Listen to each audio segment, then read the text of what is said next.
querido diácono Igor, queridos irmãos e irmãs aqui presentes na Igreja Catedral Imaculada Conceição, os que rezam conosco através da rádio Teófilo Otoni e pelas redes sociais. Hoje nos unimos aos familiares das pessoas cujo 7º dia nós celebramos, pedindo a Deus a paz eterna para estes nossos irmãos, falecidos há 7 dias, Gilson Francisco de Oliveira e Cláudia Barroso Nascimento. Neste tempo da Quaresma que estamos vivendo, tempo da campanha da fraternidade, com o lema ensina, fala com sabedoria, ensina com amor, estamos hoje no primeiro domingo da Quaresma. Esses textos litúrgicos, eles eram utilizados, mas no começo da igreja, para a preparação dos catecúmenos, ou seja, a preparação daqueles que seriam batizados na vigília pascal. E diante de todo aquele que se torna seguidor de Jesus, é apresentado este caminho, e vale dizer que no seguimento de Jesus não significa que todo aquele que segue está isento das tentações, isento de quedas. Basta olharmos para as nossas vidas pessoais, cada um examinar-se diante de Deus e perceber quantas vezes já caiu, mas principalmente quantas vezes também, e são muitas que nem recordamos, quantas nos levantamos com o auxílio de Deus. Então aqueles que se preparavam para receber os sacramentos, eles tinham diante de si, meditando esses textos, os desafios que tinham para a vivência da vida cristã. Sabiam, tomavam consciência de que com a graça de Deus também poderiam superar as tentações. É o que nós fazemos, rezando diariamente a oração ensinada por Jesus, quando nos dirigimos ao Pai, dizendo para não nos deixar cair na tentação e nos libertar do mal. Que projeto maravilhoso para a vivência cristã, especialmente para a vivência desse tempo quaresmal. Pedir a Deus a graça de não cair na tentação. E elas são muitas e aparecem diariamente na nossa vida. Não cair na tentação e que Deus nos liberte do mal. Então hoje nós contemplamos que Cristo, cheio do Espírito Santo, Cristo não estava vazio, Ele era o Filho de Deus, estava cheio do Espírito Santo, tinha sido batizado e então Ele foi para o deserto. E ali, no deserto, que significa um lugar onde não se tem uma vida fácil. O deserto tem os seus desafios. É o silêncio, é a ausência das pessoas, é a aridez, é a vida difícil. Então Jesus, cheio do Espírito Santo, foi para o deserto.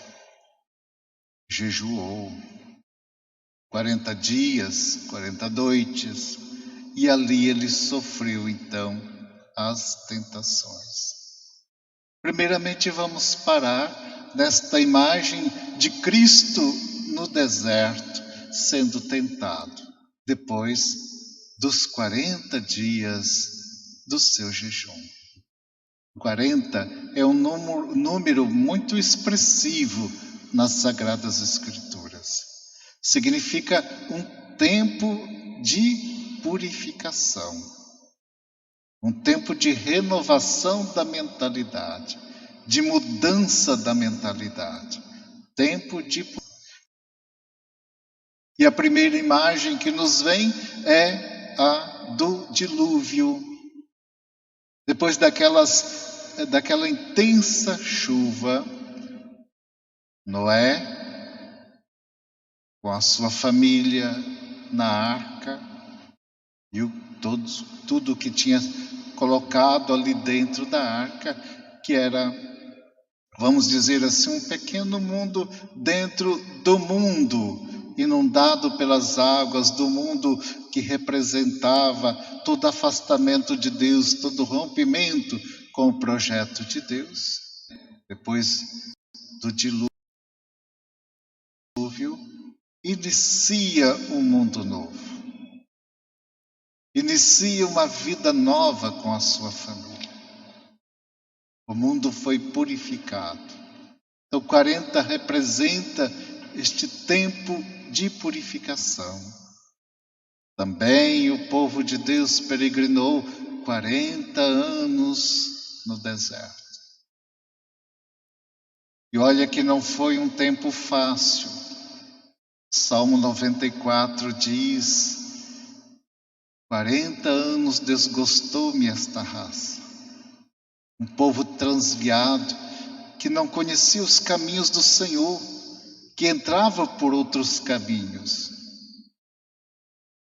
Tempo de purificação, tempo de renovação da vida. Nós estamos no tempo da Quaresma. Certamente, se olhamos para a nossa vida, se olhamos para a sociedade, se olhamos para as nossas comunidades, se olhamos para a nossa vida pessoal, vida familiar, vamos notar a necessidade de alguma purificação, de alguma transformação. Então Jesus também, Filho de Deus, repleto do Espírito Santo, vive este tempo de purificação, não da sua vida pessoal, porque ele era santo, Filho de Deus,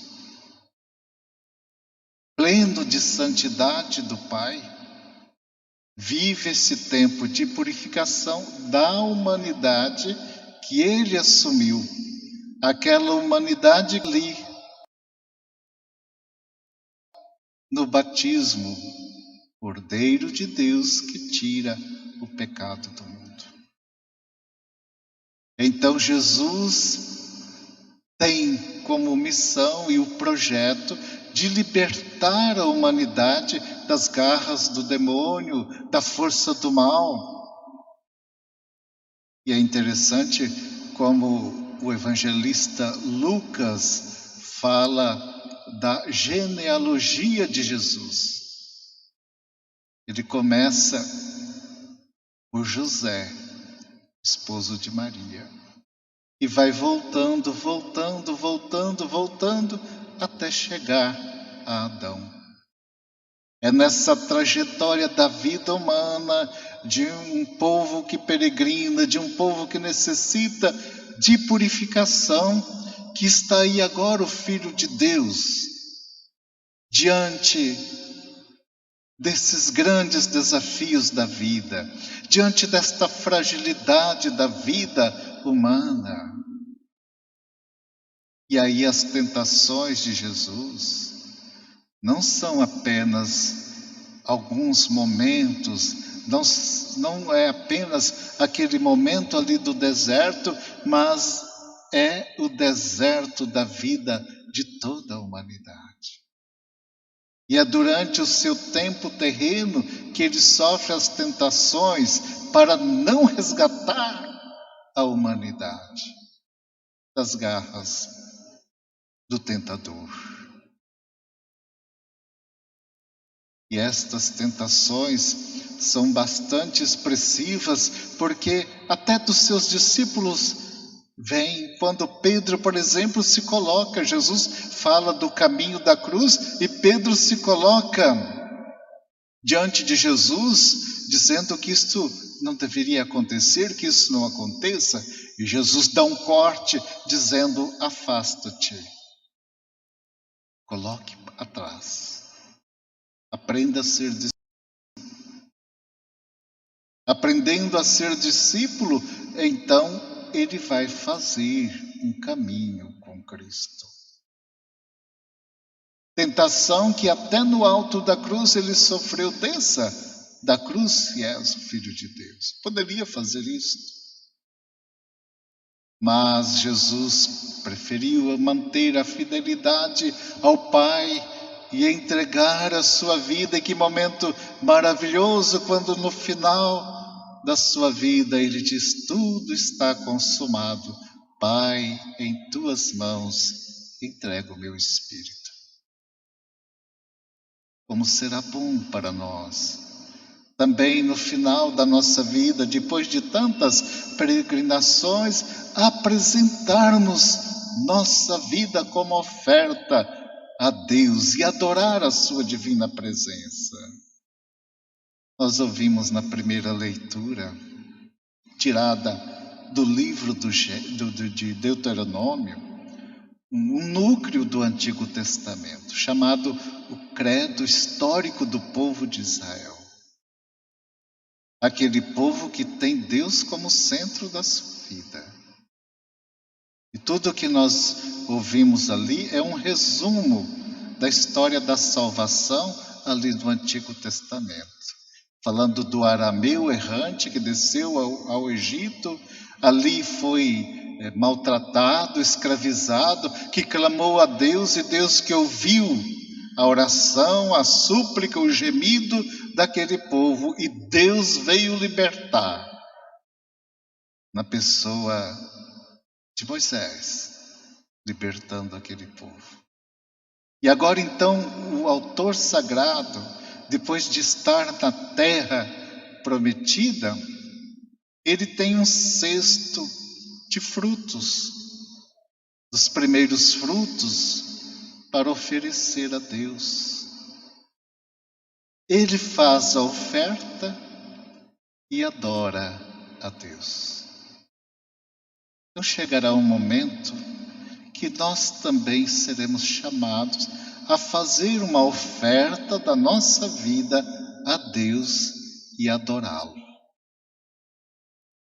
E será muito bom se já durante a nossa vida nós estivermos nos acostumando a ofertar, a entregar nossa vida como serviço, assim como Cristo fez, e adorar a sua divina presença no nosso meio.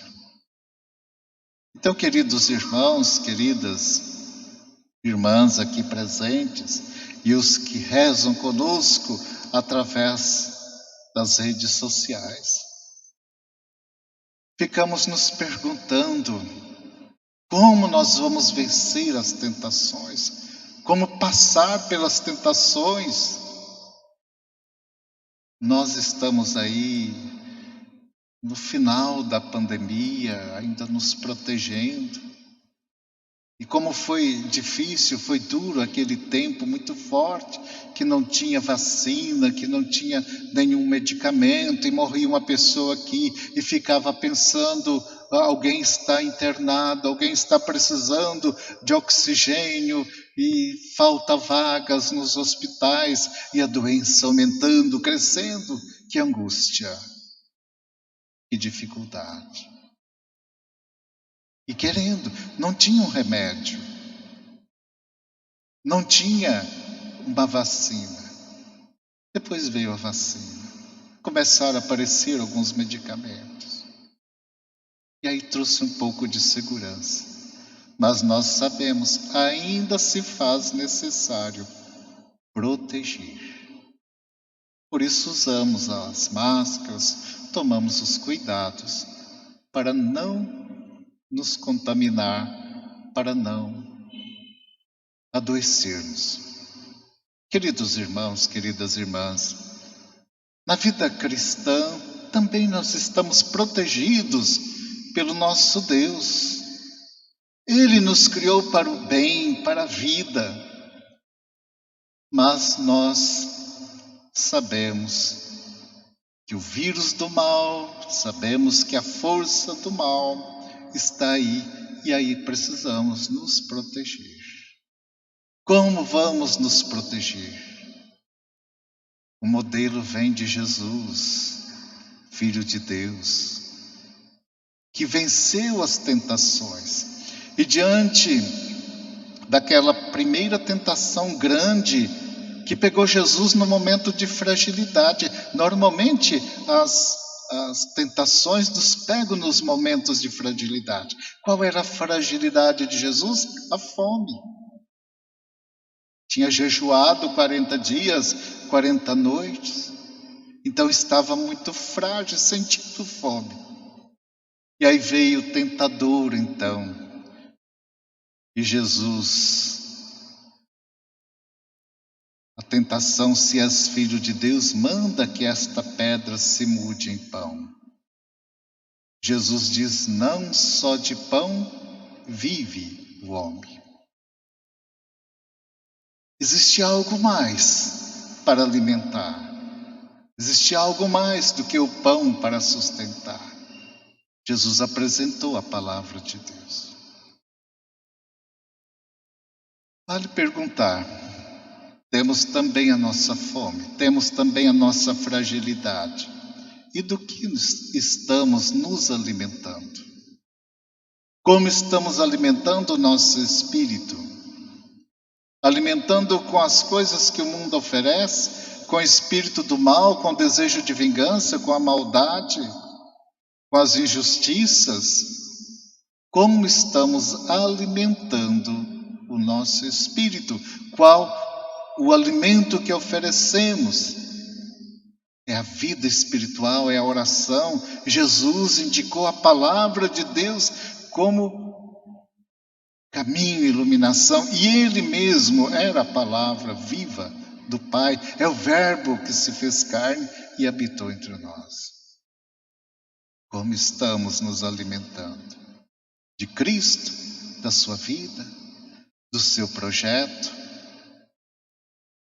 A outra tentação, tudo isto te darei se me adorares. Ou seja, tudo isto será teu se não passar pela cruz, se seguir um caminho mais fácil. Jesus vai dizer que só a Deus deve adorar. Coloca Deus como centro da vida. Não a adoração do dinheiro, não a adoração das coisas do mundo, mas Deus como centro, reconhece a divindade de Deus. E aí ele volta, o coração está voltado para Deus. Daqui a pouco, nesta celebração da Eucaristia, haverá um momento que vai dizer, vou dizer, presidindo esta celebração eucarística, corações ao alto. E nós vamos dizer, o nosso coração está em Deus.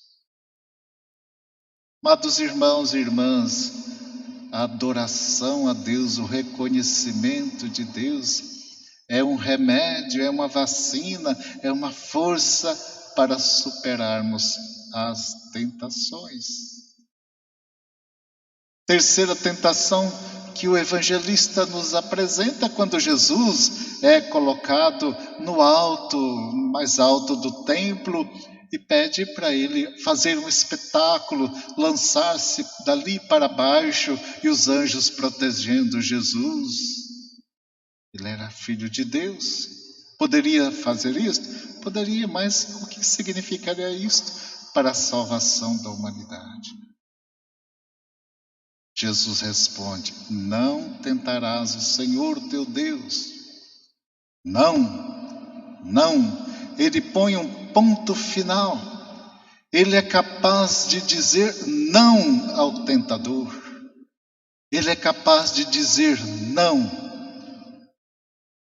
E às vezes nós vamos levando a nossa vida, não tem problema, deixa desse jeito mesmo.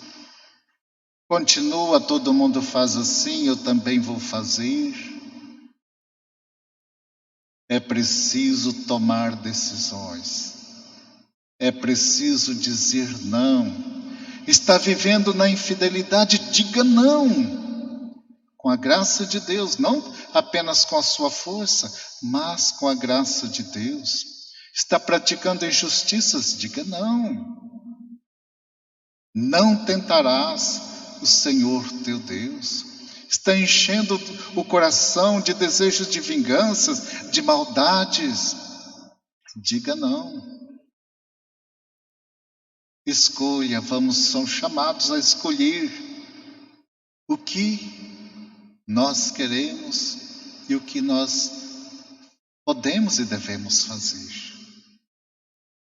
E assim podemos dizer do nosso caminho para Deus, dizer da nosso projeto de santificação, nos apresentar de corações alegres, felizes, entusiasmados diante do nosso Deus. Há muita coisa escondida, muita falsidade, que não se pode dizer ao mundo porque isto vai jogar por terra abaixo. O filósofo Kant disse: o que não puder contar para os outros, não faça. O que não puder contar para as pessoas, não faça. Ou seja, vamos tomar as decisões, talvez seja este o momento. Isso está sendo difícil, este caminho está levando para o mal. Aprendendo com Cristo, sejamos capazes de dizer não. Enfim, esta mensagem, que como o povo de Deus fez um caminho para chegar na terra prometida, nós também estamos fazendo um caminho para chegarmos à glória do Senhor. A libertação, a Páscoa vai nos apresentar esta libertação de Jesus e com ela a nossa libertação. Então aprendemos com Cristo hoje, neste domingo, a buscar o alimento verdadeiro que nos fortalece. Não só de pão vive o homem. A adorar a presença de Deus, a colocar Deus como centro da nossa vida, a adorar, fortalecer nesta adoração o nosso caminho vacilante, a nossa humanidade vacilante, e tomarmos decisões, percebermos quando é momento de parar, porque talvez este caminho que estamos seguindo, talvez esse jeito que estamos vivendo, não nos levará a nada, nos levará pelo contrário, à destruição, ao afastamento de Deus. Não tentarás o Senhor teu Deus. Vamos continuar fazendo este nosso caminho, iluminados e sustentados pela fé. Por isso agora ficamos em pé para proclamar a nossa fé hoje cantando.